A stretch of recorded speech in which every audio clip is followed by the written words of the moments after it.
Bhagavad Gita chapter 3 श्लोका 15 to 26।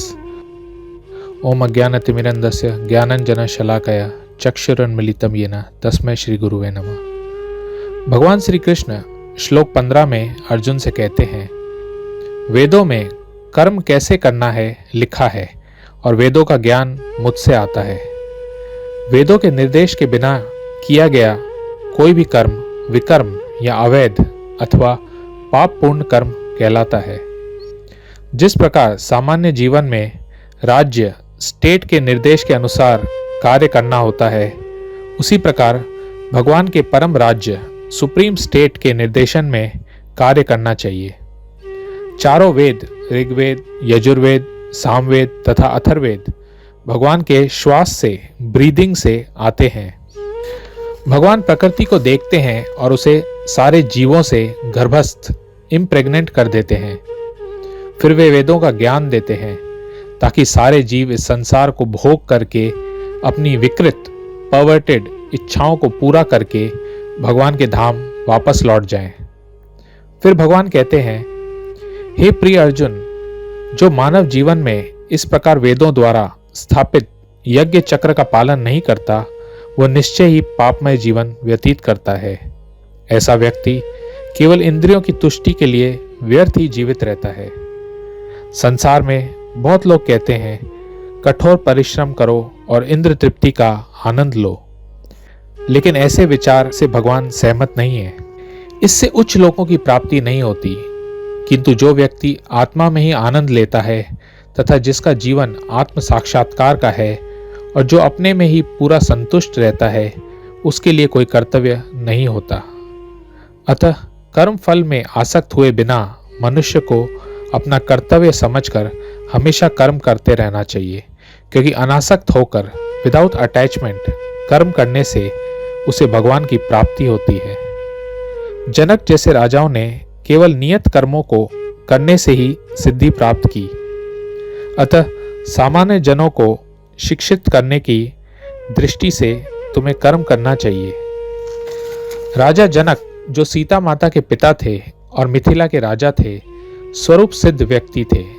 अतः उन्हें वेदों के अनुसार कर्म करने की जरूरत नहीं थी, पर उन्हें अपनी प्रजा को ये शिक्षा देनी थी कि कर्तव्य पालन किस प्रकार किया जाता है। कृष्ण तो भगवान है, उन्हें कुरुक्षेत्र की भूमि में युद्ध करने की जरूरत नहीं थी, पर उनको सामान्य जनता को समझाना था कि जब लोग सही परामर्श, सही सलाह नहीं मानते तो हिंसा जरूरी हो जाती है। यद यद आचरति श्रेष्ठास तत्तद एव तरो जन सयत प्रमाणम कुरुते लोकस्तद अनुवर्तते। महापुरुष जो जो आचरण करते हैं, सामान्य व्यक्ति उसी का अनुसरण करते हैं, उसी को फॉलो करते हैं, और वे जो अपने महान कार्यों से आदर्श प्रस्तुत करते हैं, सारा विश्व उसका अनुसरण करता है।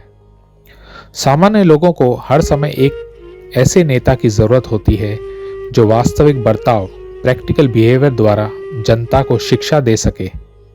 यदि नेता खुद सिगरेट पीता है तो वह जनता को सिगरेट न पीने की शिक्षा नहीं दे सकता। चैतन्य महाप्रभु ने कहा है कि शिक्षा देने के पूर्व शिक्षक को ठीक ठीक आचरण करना चाहिए। जो खुद सही काम करे और उसे सिखाए, उसे आचार्य कहते हैं। चाहे राजा हो या राज्य का मंत्री, चाहे पिता हो या शिक्षक, इन सबको अपने निर्भर जनता के प्रति बड़ी जिम्मेदारी निभानी पड़ती है। इसलिए इनको भगवद गीता और श्रीमद् भागवतम जैसे ग्रंथों को पढ़ना चाहिए। भगवान श्री कृष्ण तो स्वयं भगवान हैं, सबके मालिक हैं। उनके लिए कोई कर्तव्य करने की आवश्यकता नहीं रहती। उन्हें कोई कर्म के फल की जरूरत नहीं। फिर भी क्षत्रियों के नायक के रूप में भगवान कृष्ण कुरुक्षेत्र की युद्ध भूमि में कार्यरत थे, क्योंकि क्षत्रियों का धर्म है कि दीन दुखियों की मदद करना। यद्यपि वे शास्त्रों के नियम के ऊपर हैं, फिर भी वे ऐसा कुछ भी नहीं करते जो शास्त्र के विरुद्ध हो। भगवान आगे कहते हैं कि यदि मैं नियत कर्म न करूं तो ये सारे लोग नष्ट हो जाएंगे, अवांछित आबादी बढ़ जाएगी और सबकी शांति खत्म हो जाएगी। कुछ लोग कहते हैं भगवान शिव ने नशा किया इसलिए हम भी नशा करते हैं, पर भगवान शिव ने तो जहर का समुद्र पी लिया। तो क्या हम ऐसा कर सकते हैं? भगवान श्री कृष्ण ने रास लीला की, पर उन्होंने गोवर्धन पर्वत भी अपनी एक उंगली में उठा लिया। हमको भगवान की नकल नहीं करनी है, हमको भगवान और गुरु की बातों को मानना है। Thank you very much. Hare Krishna.